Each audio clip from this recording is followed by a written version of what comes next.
నమస్తే. Welcome to social post. నేను మౌనిక. ప్రస్తుతం మనతో పీఓడబ్ల్యూ అనసూయ గారు ఉన్నారు. ఆవిడతో మాట్లాడదాం. నమస్తే అమ్మ. నమస్తే అండి. ఇప్పుడు ఏదైతే హెచ్‌సీయూ భూముల గురించే మాట్లాడుకుంటే, కవిత మొన్న ఒక స్టేట్మెంట్ ఇచ్చారు. 400 భూములని కుదవబెట్టి 20,000 కోట్లు తీసుకొచ్చారు. ఏం చేశారు? అండ్ దాంతో పాటు 1,75,000 భూములను కూడా కుదబెట్టే ప్రయత్నం చేస్తున్నారు రేవంత్ రెడ్డి గారని ఒక స్టేట్మెంట్ ఇచ్చారు. అంటే దాని మీద మీ అభిప్రాయం ఏంటి? అసలు ప్రభుత్వానికి కుదోబెట్టటాలు, కోట్ల కొద్దీ, లక్షల కోట్లు, వేల కోట్ల అప్పులు చేయటాలు, వాటి భారాన్నంతా కూడా రేపు ఆ గవర్నమెంట్ ఉంటుందో లేదో తెలియదు. పాత గవర్నమెంట్ ఇన్ని అప్పులు చేసింది, ఒక్కొక్కరి మీద 10 లక్షల అప్పు ఉంది అని చెప్పేసి, పుట్టిన బిడ్డతో సహా 10 లక్షల అప్పు ఉందని ప్రతిసారి మనం అనుకుంటూ ఉంటాం. అంటే మనం ఈ ప్రభుత్వాలు చేసే పని అంతా ఇదేనా? మనం కట్టే ట్యాక్స్లు ఎటుపోతున్నాయి? ఇప్పుడు జనం ప్రతి దాని మీద, మనం ఒక వాటర్ బాటిల్ కొంటే దీని ఖరీదు 7 రూపాయలు ఉంటే దాని మీద 2 రూపాయల ట్యాక్స్ కడుతున్నాం. మరి ఈ ట్యాక్స్లన్నీ ఎటుపోతున్నాయి? ప్రభుత్వం నడపడానికి ఎప్పటికప్పుడు మీరు భూములు అమ్మటము, లేకపోతే ఇంకొక భూములు కుదవబెట్టడమో లాంటివి చేస్తుంటే, మరి యాక్చువల్గా ఈ ఎప్పటికప్పుడు జనరేట్ అవుతున్నటువంటి రెవెన్యూ అంతా ఏమవుతుంది అని మనం అడగాల్సినటువంటి అవసరం ఉంది. ఇట్లా కుదవబెట్టటాలు ఏది చేసినా కూడా అది చట్టబద్ధంగా ప్రజల ముందు పెట్టి మాత్రమే చేయాలి. అంతే తప్ప నువ్వు లోపల ఏదో చేసుకొని మేము ఏం చేసిండ్రో కూడా తెలియకుండా చేయటం అనేది ఏ ప్రభుత్వాలకి సరైనది కాదు. ప్రభుత్వం ఇందాకనే మనం అనుకున్నాం, ప్రభుత్వం అనేది ఒక trust. It should protect the wealth of the nation. మన జాతి యొక్క సంపదను, దేశ సంపదని, భూములని, ప్రజలను కాపాడటానికి పెట్టుకున్నటువంటి ఒక ట్రస్ట్ తప్ప ఇది నువ్వు ఒక వ్యాపార సంస్థ కాదు. నువ్వు కుదరబెట్టుకొని వ్యాపారం చేసుకోవడానికి కాదు అనే విషయాన్ని ప్రభుత్వాలు ఎప్పటికప్పుడు గమనించుకోవాలి. ప్రజలు కూడా చాలా అప్రమత్తంగా ఉండాలి ఈ విషయంలో. కంపల్సరీగా ప్రతిపక్షాలు చిల్లర వేషాలు వేసుకుంటూ చిల్లర విమర్శలు చేయటం కాదు, నిలదీసి అసెంబ్లీలో అడగాలి. ఎవరికి కుదవబెట్టినావు, ఆ డబ్బులు ఏం చేసినావు అని ఎవరు అడగాలి? ప్రతిపక్ష హోదాలో ఉన్నటువంటి ప్రతిపక్ష నాయకుడు అడగాలి. మిగతా ఏవైనా అదర్ దాన్ రూలింగ్ పార్టీ ఏదన్నా ఉంటే వాళ్ళందరూ అసెంబ్లీలో చర్చించాల్సినటువంటి బాధ్యత వాళ్ళకు ఉంటుంది తప్ప కేవలం పేపర్లలోనో మీడియాలోనో విమర్శిస్తే సరిపోదు. అది కేవలం సంచలనాత్మకంగా ఉంటుందేమో కానీ నిర్మాణాత్మకంగా మాత్రం ఉండదు అని చెప్పేసి మనం భావించాలి. అండ్ ఇంకోటి ఏంటంటే, ఈ భూములు కుదబెట్టిన డబ్బులతో పాటు రేవంత్ రెడ్డి గారు దావోస్ వెళ్ళి నేను పెట్టుబడులు తీసుకొచ్చాను అంటున్నారు. మరి ఇవన్నీ చేసినప్పుడు ఎందుకు బడ్జెట్ లేదు? అంటే ఇప్పుడు నేను ఎవరి పెన్షన్ డబ్బులు ఆపి మీకు జీతాలు ఇవ్వాలి, మీ జీతాలు పెంచాలి అని మాట్లాడుతున్నారు. ఇప్పుడు డబ్బులు లేవని ఇక్కడ ఆ భూములు అమ్ముతున్నారు, పెట్టుబడులు తీసుకొచ్చామంటున్నారు. వాటితో పాటుగా ఈ అందాల పోటీలను కూడా నిర్వహిస్తున్నారు. మరి ఈ అందాల పోటీలకు అంటే ఇవన్నీ డబ్బులు అసలు ఎక్కడి నుంచి వస్తున్నాయి ఆయనకి? ఒకవేళ ఉన్నా కూడా ఎందుకు లేవని చెప్తున్నారు? అది ఖచ్చితంగా అసెంబ్లీలో తేల్చుకోవాల్సినటువంటి విషయం. దానికి కంపల్సరిగా ఒక బాధ్యత కలిగినటువంటి ప్రతిపక్షం అయితే అసెంబ్లీలో ఈ విషయాలను లేవనెత్తాలి. ప్రజలకు ఈ విషయాలను తేట తెల్లంగా చెప్పాలి. ప్రెస్ మీట్ పెట్టి మీడియా ముందర ప్రజలకు చెప్పాల్సినటువంటి అవసరం ఉంటుంది. ఏమైతుంది రెవెన్యూ అంత తెచ్చినటువంటిది ఏమైతుంది? ఏ ఒప్పందాలు చేసుకున్నావు? ఈ అందాల పోటీలని వెనుక ఉన్నటువంటి ఒప్పందాలని కూడా ప్రజలకు చెప్పాల్సినటువంటి అవసరం ఉంటుంది. అండ్ వీటితో పాటు మహిళలకు అన్యాయం జరుగుతుంది, మహిళలకు జరుగుతున్నటువంటి అన్యాయాన్ని ప్రభుత్వం పట్టించుకోవట్లేదు అనేసి గాంధీ భవన్ లో ధర్నా చేశారు. అంటే ఎటువంటి అంటే ఏ విధంగా పట్టించుకోవట్లేదు, అంటే ఎటువంటి అన్యాయాలు జరుగుతున్నాయి, అసలు మీరేమనుకుంటున్నారు? ఒక్కటి ఏంటంటే, అడ్డు అదుపు లేకుండా మహిళల మీద అత్యాచారాలు, అఘాయిత్యాలు పెరుగుతున్నాయి. గృహహింస పెద్ద ఎత్తున పెరిగింది. చట్టాల పట్ల భయం అనేది ఎవరికి లేదు. ఒకవైపు ఉరిశిక్షలు వేస్తున్నారు. కేసులు నిరూపింపబడినటువంటి కేసుల్లో పోలీస్ స్టేషన్లకు పోయి కేసు నిలిచి సాక్ష్యాలు దొరికి శిక్ష పడిన సందర్భాలు చాలా తక్కువ. అవి చూసి భయపడి ఎవరు నేరాలు చేయకుండా ఉండలేరు. సామూహిక అత్యాచారాలు, పసిపిల్లల మీద అత్యాచారాలు విపరీతంగా పెరుగుతున్నాయి. అత్యాచారాలు జరిగినటువంటి సందర్భంలో మేము ఇన్వాల్వ్ అయినటువంటి కొన్ని విషయాల్లో, మైనర్ గర్ల్స్ మీద జరిగినటువంటి విషయాల్లో ఎక్స్గ్రేషియా ఇవ్వడానికి కూడా డబ్బులు లేవన్నారు ఉమెన్ అండ్ చైల్డ్ వెల్ఫేర్ వాళ్ళు. ఎక్స్గ్రేషియా వాళ్ళకి ₹1,00,000 ఇమ్మీడియట్గా ఎఫ్ఐఆర్ ఫైల్ కాగానే వాళ్ళకి కొంత ఇవ్వాల్సి ఉంటుంది పార్ట్ ఫైనల్. అది ఆ 25,000 ఎంతో ఇవ్వడానికి కూడా మా దగ్గర డబ్బులు లేవు, డిపార్ట్మెంట్ దగ్గర డబ్బులు లేవని పోలీస్ ఆఫీసరే చెప్తున్నాడు. తర్వాత ఎప్పుడు ఒక 2-3 నెలల తర్వాత వాళ్ళకి 25 ఇచ్చిండు, మిగతా ఇస్తారో లేదో తెలియదు. అట్లాంటి పరిస్థితి ఉంది. అంటే మహిళలకు జరుగుతున్నటువంటి విషయాల మీద నేరాలు విపరీతంగా ఉన్నాయి. చట్టాలు ఎక్కడ కూడా ఇంప్లిమెంట్ అవ్వటం లేదు. సపోజ్ ఐసీసీ అనే ఇంటర్నల్ కంప్లైంట్స్ కమిటీ ప్రతి ఆఫీస్లో ఉండాలి, మినిమం ఫెసిలిటీస్ ఉండాలి. ఆడవాళ్ళు పనిచేస్తున్నటువంటి చోట ఒక 10 మంది కంటే ఎక్కువ ఉన్న చోట ఒక క్రష్ ఉండాలి, సేఫ్టీ మెజర్స్ ఉండాలి. ఇవేవి ఎక్కడ ఏ ఆఫీస్లో ఉన్నటువంటి దాఖలాలు మనకు లేవు. పేరుకి ఒక ఐసీసీ లాంటిది ఫామ్ చేసినా అది ఎప్పుడు ఫంక్షనింగ్లో ఉండదు. దాంట్లో ఎవరున్నారో ఈ ఎంప్లాయీస్కే తెలియనటువంటి పరిస్థితి ఉంది. ఇక బయట ఓపెన్ పబ్లిక్ ప్లేసెస్లో రక్షణ విషయం అయితే మనం ఊహించను కూడా ఊహించలేము. బస్ స్టాండ్లలో అట్లా.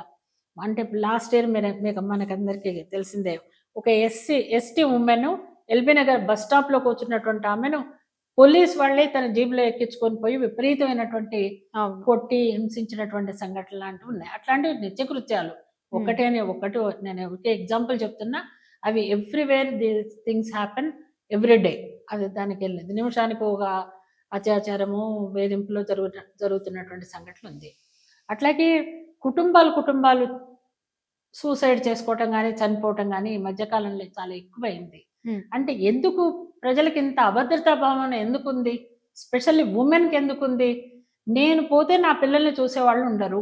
ఎక్కడ సంక్షేమ హాస్టళ్లలో కానీ, ఆర్ఫనేజెస్లో కానీ, ఈవెన్ స్టేట్ హోమ్లో కూడా ఎక్కడ పిల్లలకు భద్రత లేదు. కాబట్టి నాకంటే ముందు పిల్లల్ని చంపి నేను చచ్చిపోతా అనే దిశగా మహిళలు ఆలోచిస్తున్నటువంటి పరిస్థితి ఉంది. ఇది కేవలం ఇండివిజువల్ సమస్య కాదు, వాళ్ళ వ్యక్తిగత సమస్య కాదు. అప్పులు, మద్యపానము, అంటే భర్తలు మద్యపానానికి బానిసలయ్యి విపరీతమైన హింసకు గురి చేసినటువంటి, అప్పులు చేసినటువంటి పరిస్థితులలో వాటికి ఏం చేయాలో తోచక ఇట్లాంటి చాలా ఘోరమైనటువంటి నిర్ణయాలు తీసుకుంటున్నటువంటి పరిస్థితి ఉంది. వ్యవసాయంలో ఈ ప్రభుత్వం వచ్చినప్పటి నుంచి రైతు బంధు లేదు. రైతు బంధే అంత చేస్తుందని కాదు, కానీ కొంత ఎంతో ఒక ఆసరా. ఒక ఎకరమో 2 ఎకరాలు ఉన్న వాడికి ఓకే 10,000 వస్తాయి. విత్తనాలకో లేకపోతే విత్తనాలు కొనుక్కోవడానికో, ఫెర్టిలైజర్ కొనుక్కోవడానికో, పురుగు మందు కొనడానికో ఏదో సరిపోతుంది, కొంత అవుతుంది అనే ఇది ఒక భరోసా ఉండింది ఇంతకుముందు. ఇప్పుడు అది లేదు, అసలు రావట్లేదు. ఎందుకు రావట్లేదు? పోనీ మొత్తం వేయకుండా ఉండి నువ్వు ఒక స్టేట్మెంట్ లాగా ఈ పరిస్థితిలో ఉంది స్టేట్ కాబట్టి మేము ఇవ్వలేకపోతున్నాం అనటం వేరు. కొన్ని చోట్ల ఇచ్చి కొన్ని చోట్ల ఇవ్వకపోవటం, కొందరికి ఇచ్చి ఇంకొందరికి ఇవ్వకపోవటము. ఏమన్నా అంటే ఆ డిపార్ట్మెంట్ వాళ్ళని, మనం అగ్రికల్చర్ డిపార్ట్మెంట్ వాళ్ళని అడిగితే అది అదృష్టం అండి, మీకు అదృష్టం ఉంటే వస్తుంది అని అనటం అనేది ఒక హాస్యాస్పదమైన, అంటే ఒక పాలసీ మ్యాటర్ని ఈ రకమైనటువంటి, అంటే ఒక ఊహాత్మకమైనటువంటి దానిగా మార్చడం అనేది చాలా దారుణమైనటువంటి విషయం. అసలు ప్రభుత్వం అంటే ఒక పద్ధతి ఉండాలి, ఒక కోడ్, సెట్ ఆఫ్ కోడ్ ఉంటుంది, రూల్ ఆఫ్ లా ఉంటుంది. దాని ప్రకారం ప్రభుత్వం అతీతం కాదు కదా. ముఖ్యమంత్రి కానివ్వండి, మినిస్టర్స్ కానీ ఎవరైనా కూడా సెట్ ఆఫ్ రూల్స్కి లోబడి ఉండాలి తప్ప యంత్రాంగాన్ని అంతా చేతిలోకి తీసుకొని దాన్ని అంతా నియంత్రిస్తూ వాళ్ళ ఇష్టానుసారం చేయటం అనేది ఒక అప్రజాస్వామిక, అసలు ఒక ప్రజాస్వామ్యమే డైలమాలో పడింది అని చెప్పేసి మేము అనుకుంటున్నాం. ఓకే. అండ్ అమ్మ, ఇప్పుడు క్రైమ్ రేట్ గురించి మాట్లాడితే, ఇదే ఆడవాళ్ళ గురించి, వాళ్ళకున్నటువంటి సమస్యల గురించి మాట్లాడితే, గత ప్రభుత్వంలో అంటే ఇలాంటి సమస్యలు లేవా? లేకుంటే ఈ ప్రభుత్వం నుంచి ఇంకెక్కువైపోయాయా? లేదు. గత ప్రభుత్వంలో కూడా ఉన్నాయి. గత ప్రభుత్వంలో కూడా ఈ అత్యాచారాలు ఏమి తగ్గలేదు, లేకపోతే ఏమి మనకు సంఖ్యలో కానీ ఇంకో రకంగా తగ్గిందేమీ లేదు. కాకపోతే ఇప్పుడు ఎవ్వరు ఆన్సరబుల్గా కూడా లేరు. ఓకే. ఎప్పుడైనా గత ప్రభుత్వాన్ని మనం ఏమి సపోర్ట్ చేయాల్సినటువంటి అవసరం లేదు. అప్పుడైనా ఇప్పుడైనా ఒక సూసైడ్ జరిగితే, మీకు గుర్తు ఉండింటే చిక్కడపల్లిలో అశోక్ నగర్లో ఒక అమ్మాయి గ్రూప్స్కి ప్రిపేర్ అవుతున్నటువంటి అమ్మాయి చనిపోతే ఆమె ప్రేమ కారణంగా చనిపోయిందని కేటీఆర్ స్టేట్మెంట్ ఇచ్చాడు. నిజానికి ఆ అమ్మాయి చాలా ఒక ఫ్యాటిగ్, నిరాశకి గురయ్యి, డిప్రెషన్కి గురయ్యి చనిపోయింది ఆ అమ్మాయి. ఎన్ని రాసినా, ఏ ఎగ్జామ్ రాసినా కూడా రిజల్ట్ వస్తుందా, ఉద్యోగం వస్తుందా అనే గ్యారంటీ ఏ ప్రభుత్వంలో లేదు. ఇప్పుడుందా? గ్రూప్ 1 ఎగ్జామ్స్ అయినాయి, అవి కోర్టు దాకా పోయింది, కోర్టు వాయిదా వేసింది, మీరు ఇవ్వకండి అన్నది. అంటే ఎన్నేళ్ళు ఎదురు చూస్తారు? ఒక నిరుద్యోగత అనేది ఒక దశ, చదువు అయిపోయిన తర్వాత ఉద్యోగం రావడానికి మధ్య దశ. అది ఓ 2 ఏళ్ళు 3 ఏళ్ళు వెయిట్ చేస్తాం. కానీ జీవితం అంతా, మన యూత్ ఆ ఏజ్ అంతా కూడా పోయేదాకా వెయిట్ చేయటం అనేది యూత్‌కి నిజంగా అదొక చాలా ఫ్రస్ట్రేటింగ్‌గా ఉంటది. కంపల్సరీగా వాళ్ళు తీవ్రమైన నిర్ణయాలు తీసుకునే అవకాశం ఉంటది. అండ్ ఇంకోటేంటంటే ఇప్పుడు కవిత గారి ఇష్యూ గూడా బాగా హ్మ్. హైలైట్ అవుతోంది. ఏంటంటే అంటే వాళ్ళ హ్మ్. కుటుంబంలో హ్మ్. అసలేం జరుగుతుంది? ఈవిడ సొంతంగా పార్టీ పెట్టే అవకాశాలున్నాయని గూడా ఒక అవును. చర్చ అవును. జరుగుతోంది. అంటే మీకు నేను తెలిసి మీరేమనుకుంటున్నారసలు? అసలు ఈ కుటుంబ పాలన అనేదే చాలా దురదృష్టకరమైనమ్మా. దురదృష్టం అనే మాట మనం వాడొద్దు కానీ మనకు పట్టిన దరిద్రం అది. హ్మ్. అంటే ఓకే. కేసీఆర్ ముందుబడి తెలంగాణకి సారథ్యం వహించి, ఉద్యమానికి సారథ్యం వహించి, ఆయన దాదాపు 2009 కదా! 2009లో మూవ్‌మెంట్ స్టార్ట్ అయింది. 2001లోనే ఆయన పార్టీ పెట్టడం జరిగింది. చాలా సార్లు ఆయన రిజైన్ చేసిండు. పార్లమెంటరీ సీట్‌కి రిజైన్ చేసి, సరే ఆయన మొండితనము, పట్టుదలో దాన్ని పాజిటివ్‌గా అయితే పట్టుదల అంటాము. నెగెటివ్ అయితే మొండితనం అంటాం. హ్మ్. యజ్ఞాలు, యాగాలు ఏవో చేసి మొత్తం మీద ఒక ఉద్యమ సారథ్యాన్ని వహించి ప్రజల్ని అప్రమత్తం చేసి, ప్రజల్ని ఉర్రూతలూగించి, ఉద్యమం వైపు వచ్చేటట్టు చేయగలిగి మనం తెలంగాణను తెచ్చుకున్నాము.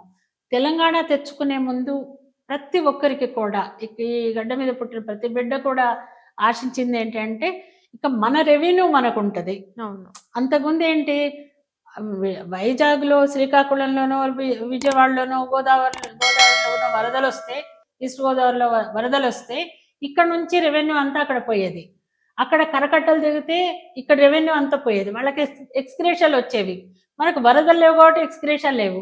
మనకెన్నడూ పంట నష్టానికి ఒక కాంపెన్సేషన్ వచ్చింది లేదు తెలంగాణలో. కాబట్టి తర్వాత ఎంప్లాయ్‌మెంట్ పాసిబిలిటీస్ బాగా పెరుగుతాయి. మన యూత్‌కంతా కూడా ఉద్యోగాలొస్తాయి. మన ప్రెస్టీజియస్ యూనివర్సిటీస్ ఉన్నాయి. ఇవి చాలా బలోపేతం అవుతాయి. మంచి ప్రొడక్ట్ వస్తారు ఇక్కడ నుంచి అని మనం అనుకున్నాం. కానీ ఈరోజు ఉస్మానియా పరిస్థితి ఏంటి? హ్మ్. ఒకటి ప్రొఫెసర్స్ లేరు. అవును. వైస్ ఛాన్సలర్‌లను మొన్న మొన్న ఒక 10 నెల రోజుల కిందట అపాయింట్ చేసిండు తప్ప వైస్ ఛాన్సలర్స్ లేని యూనివర్సిటీ ఉండే. కొత్త యూనివర్సిటీస్. అయితే విచిత్రం ఏంటంటే ఈ 5, 6 ఏండ్లలో విపరీతంగా ప్రైవేట్ యూనివర్సిటీస్ వచ్చినాయి. ఈ ప్రైవేట్ యూనివర్సిటీస్ అన్నీ ఎవరు? ప్రతి దాని ఎనకాల ఒక మినిస్టర్ ఉన్నాడమ్మా. హ్మ్. అంటే ప్రభుత్వంలో ఉన్నవాళ్ళే ప్రైవేట్ యూనివర్సిటీస్ పెడితే, అంటే ప్రభుత్వ టీచర్లు ప్రైవేట్ స్కూల్‌లు పెట్టుకున్నట్టు హ్మ్. మినిస్టర్సే పెడితే, మరి ఈ యూనివర్సిటీస్‌కి గ్రాంట్స్ ఎట్లొస్తాయి? అవును. యూనివర్సిటీస్ బలోపేతం ఎట్లవుతాయి? ఈరోజు యూనివర్సిటీస్‌లో ఎవరున్నారు? ప్రొఫెసర్‌లు లేని యూనివర్సిటీస్ నుంచి ఎట్లాంటి ప్రొడక్ట్ వస్తది? యూనివర్సిటీస్ నాట్ ఓన్లీ ఒక ఎంప్లాయ్‌మెంట్ ప్రొడక్టే కాదు. అక్కడి నుంచి గొప్ప లీడర్‌లు రావాలి. గొప్ప ఇంటెలెక్చువల్స్ రావాలి. గొప్ప పరిశోధకులు రావాలి. అట్లాంటిది అక్కడ ఎవరు లేరు. ఆఖరికి కాంట్రాక్ట్ లెక్చరర్‌లే ఈరోజు ఆహ్, రీసెర్చ్ గైడ్స్‌గా కూడా ఉన్నారు. అంత అధ్వానమైనటువంటి పరిస్థితి ఈరోజు యూనివర్సిటీస్‌లో ఉన్నాయి. వచ్చి రాగానే యూనివర్సిటీలో ఎట్లాంటి యూనియన్‌లు పెట్టొద్దు, స్ట్రైకులు చేయొద్దు, హ్మ్. మాట్లాడొద్దు, సమావేశాలు అవ్వొద్దు అని ఒక సర్క్యులర్ జారీ చేయటం జరిగింది. ఇది ఎంత అప్రజాస్వామికం. ఒకవేళ ఉస్మానియా యూనివర్సిటీలో విద్యార్థులు గనక లేకపోతే, విద్యార్థులే గనక ఉద్యమం చేయకపోతే ఈరోజు తెలంగాణనే ఉండేది కాదు. అవును. విద్యార్థుల బలిదానాలే లేకపోతే ఈరోజు తెలంగాణ ఉండేది హ్మ్. కాదు. ఆ చరిత్ర అంతా తెలవదా ముఖ్యమంత్రి గారికి? ఆయన ఉద్యమంలో లేకపోవచ్చు. హ్మ్. ఆయన అటువైపే ఉండుండొచ్చు. సమైక్యవాదే కావచ్చు. కానీ ఈరోజు ఒక ముఖ్యమంత్రిగా తెలంగాణ చరిత్రను తెలుసుకోవాలి కదా!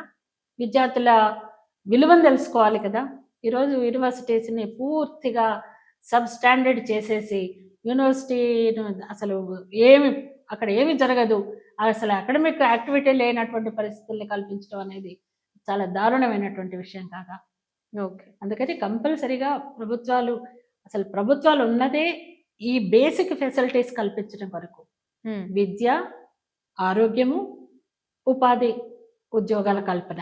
ఈ 3 చేయలేనటువంటి ప్రభుత్వాలు ఉన్నా ఒకటే, లేకపోయినా ఒకటే. దాదాపు నామినల్‌గా ఏవో ఉన్నాయి. వాళ్ళ వ్యాపారాలు చేసుకోవటానికే ఉన్నాయి తప్ప ప్రభుత్వాలు ప్రజా సంక్షేమం కొరకు, ప్రజల కొరకు లేవని చెప్పేసి మనం అనుకోవద్దు. ఇంకోటేంటంటే ములుగు జిల్లాలో మన మీరు ఎమ్మెల్సీ కవిత కవిత గారి గురించి జోసి అని చెప్పడం జరిగింది. నెక్స్ట్ సీఎం ఆవిడే అని చెప్తున్నారు. అదే. అంటే ఇప్పుడు వాళ్ళ ఫ్యామిలీలో జరుగుతున్నటువంటి హ్మ్. సిట్యుయేషన్‌ని మనం అదే ఆ! దాన్నే డీవియేట్ అయినాము. హ్మ్.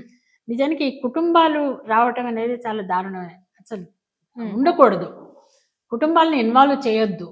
కానీ ఈ మన దగ్గర పాత కాలంలో ఎట్లయితే వారసత్వ రీత్యా మనకు ఆస్తులు అన్నీ ఎట్లొస్తాయో, పదవులు గూడా మేము పోయినంక మా పిల్లలకొస్తాయి అని చెప్పేసి ఒక రావాలి అని మనం అది ఎక్కడి నుంచి రాజశేఖర్ రెడ్డి దగ్గర నుంచి చూసినాం.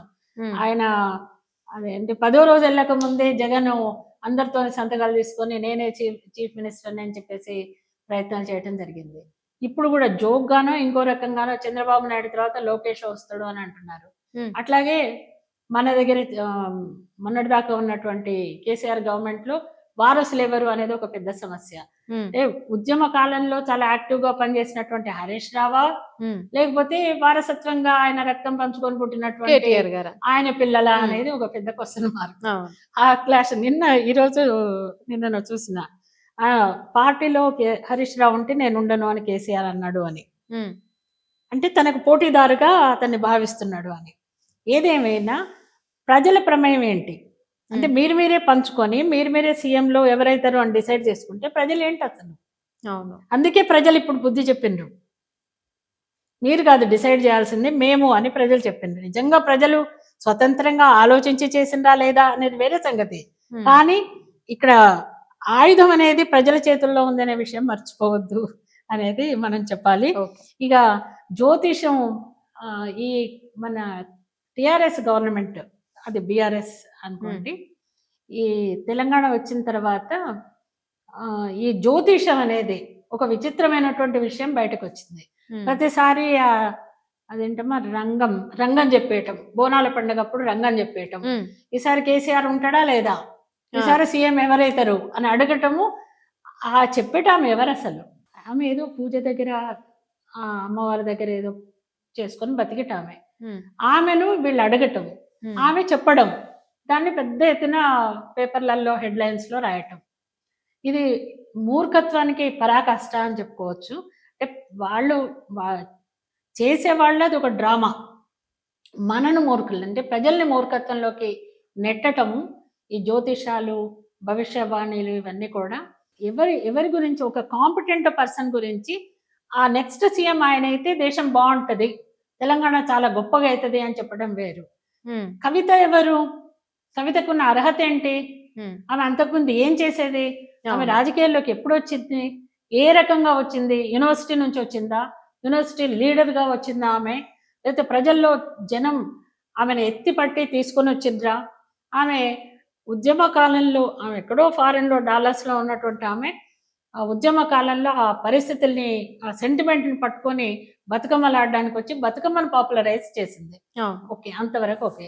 ఆమె ఒక మినిస్టర్గా ఉండి ఉమెన్ అండ్ చైల్డ్ వెల్ఫేర్ ఇంకొకటో తీసుకొని తన కాంపిటెన్సీని ప్రూవ్ చేసుకుంటే చాలా బాగుండేది. కానీ ఆమె ఏం చేసింది? ఒక ఎక్స్ట్రా పవర్గా, ఎక్స్ట్రా కాన్స్టిట్యూషనల్ పవర్గా బిహేవ్ చేస్తూ ఈ తెలంగాణలో అన్నిటినీ నేనే డిసైడ్ చేస్తున్నా, కవిత అనుమతి లేనిది, కవిత అనుమతి లేకుండా, లేకపోతే కవిత పైరవి లేకుండా ఏ పని ప్రభుత్వంలో జరగదు అన్నంతగా ఎక్స్ట్రా కాన్స్టిట్యూషనల్ పవర్ ఎదగటం అనేది ఒక విచిత్రమైనటువంటి విషయం. తర్వాత లిక్కర్ వ్యవహారం ఏదైతే ఉందో, సరే అది ఒక ఉమెన్ అయ్యుండి, దట్టు తెలంగాణ ఉమెన్ అయ్యుండి ఇక్కడ పెద్ద ఎత్తున సారా ఉద్యమం జరిగినటువంటి ప్లేస్ ఇది. మీకు అందరికీ తెలుసు, దోమగుండ నర్సమ్మ, నెల్లూరు డిస్ట్రిక్ట్ నుండి. ఇప్పుడు కూడా మనం మద్యపానం ఉద్యమముతోని ఆ నినాదంతో గనక ఊర్లలో పోతే మన ఇంట 100 మంది వస్తారు, ఏ పల్లెటూరికి పోయినా. ఎందుకంటే అంత సఫరర్స్ ఉన్నారు. కేసీఆర్ చెప్పిండు కదా, ఆయన ఒక ఊరికి పోతే 30 మంది విడోస్ ఉన్నారు, యంగ్ విడోస్, మద్యపానంతో భర్తలు చనిపోయి విడోస్ గా ఉన్నటువంటి వాళ్ళు. అట్లాంటి పరిస్థితి తెలంగాణలో ఉంది. దానికి ప్రతిగా అంటే ఒక తెలంగాణ ఆడబిడ్డగా, తెలంగాణ మహిళగా ఆమె లిక్కర్ దాంట్లోకి ఇరుక్కోవటం అని కాదు, చేయటం అనేది చాలా దుర్మార్గమైనటువంటి పని. నిజానికి అది తెలంగాణకు మొత్తానికి అవమానకరం అని చెప్పేసి మేము భావిస్తాం. స్కామ్ లో జైలుకి వెళ్ళొచ్చినటువంటి ఎమ్మెల్సీ కవిత గారు ఇప్పుడున్నటువంటి నాయకులని, ప్రభుత్వాన్ని ఇంతగా విమర్శించడము, లేకపోతే అవినీతి పరులు అనడము చాలా హాస్యాస్పదంగా ఉందనేసి కూడా చాలా మంది అంటున్నారు. దొంగనే దొంగ అన్నట్టు ఉంటది. ఎందుకంటే వాళ్ళకి బాగా తెలుసు ఏ రకమైనటువంటి రాజకీయాల్లో ఉన్నటువంటి అవినీతి ఎట్లా జరుగుతుంది, అది ఎంత పెద్ద ఎత్తున ఉంటది అనేది వాళ్ళకి బాగా తెలుసు. మనలాంటి వాళ్ళకంటే మామూలు వ్యక్తులకి, సామాన్య ప్రజానికానికి తెలియదు. సామాన్య ప్రజానికానికి 1 కోటి రూపాయలు అనేది ఊహాతీతమైనటువంటి విషయం. అసలు అవును. 1 crore ఎక్కడి నుంచి వస్తాయి ఒక ఎంప్లాయీకి కానీ, మామూలు పని చేసుకునేటటువంటి వ్యక్తికి. వీళ్ళకు వందల కోట్ల స్కామ్స్ లోకి ఎట్లా వెళ్తున్నారు? ఏం చేస్తున్నారు? మనము ఒక 50-60 వేలు మన జీతాలు వస్తే మనం ఇన్కమ్ ట్యాక్స్‌లో ఒక్క రూపాయి కూడా చూ తప్పించుకోవడానికి వీల్లేదు. మన బ్యాంక్ అకౌంట్స్ కానీ అన్నీ కానీ. మరి వీళ్ళకి ఎక్కడి నుంచి వస్తున్నాయి? ఈ అవినీతి ధనాన్ని వాళ్ళు ఏం చేస్తున్నారు? ట్యాక్స్ నుండి ఎట్లా ఎస్కేప్ అవుతున్నారు? ఇవి ప్రజలు ఆలోచించాలి. అవకాశం ఉండేటటువంటి దారులు ఏవైతే ఉన్నాయో వాటిని మూసేయాలి. జరిగిందంతా కూడా బయటకు వచ్చినటువంటి ఒక్కొక్క విషయము ఢిల్లీ అరవింద్ కేజ్రీవాల్ ఇన్వాల్వ్‌మెంట్, హ్మ్. ఆయనని వీళ్ళు ల్యూర్ చేయటము, అంటే మా దగ్గర చాలా బాగా జరుగుతాయి ఇవన్నీ కూడా అన్నట్టు ల్యూర్ చేయటం. ఆయనకు 100 కోట్లు, ఆయనకే 100 కోట్లు ఇచ్చిండ్రంటే హ్మ్. ఈ కవిత ద్వారా అరవింద్ కేజ్రీవాల్‌కే 100 కోట్లు పోయినాయంటే వీళ్ళకి ఎంత ఉండాలి? ఎంత పెద్ద ఎత్తున ఈ లిక్కర్ స్కామ్ జరిగి ఉండాలి అనేది మనం తప్పనిసరిగా బయటికి రావాలి. ఆ బయటకు వచ్చేదాకా ఆమె అక్యూజ్డే. ఒక అవును. అక్యూజ్డ్‌కి సీఎం అయ్యే అర్హత ఉంటదా? పాలిటిక్స్‌లో కొనసాగే అర్హత ఉంటదా? ఒక గవర్నమెంట్ ఎంప్లాయీ 24 గంటలు గనక అతను అరెస్ట్ అయ్యి ఉంటే గనక ఉద్యోగం నుంచి తీసేస్తారు. మరి పాలిటిక్స్‌కి వర్తించదా అది? వాళ్ళు ఎట్లా అర్హులవుతారు అనేది ప్రజలు గమనించాలి. ప్రజలు నిలదీసి కూడా అడగాలి. కంపల్సరీగా ప్రజలు కళ్ళు తెరిచి, ప్రతిఘటించి అడిగినప్పుడే కొంతో ఎంతో సామాజిక న్యాయం జరుగుతది తప్ప, మనం మనకెందుకులే ఏదో జరుగుతుంది, ఇదంతా మన పని కాదు అనుకున్నన్ని రోజులు ఇట్లా నిరాఘాటంగా ఈ అవినీతి అక్రమాలన్నీ జరుగుతూనే ఉంటాయి పాలిటిక్స్‌లో. థ్యాంక్ యూ సో మచ్ అమ్మా. చాలా టైం ఇచ్చారు. మీరు చాలా బిజీగా ఉన్నారు. అడగగానే ఇంటర్వ్యూ ఇచ్చారు. Thank you so much. Thank you.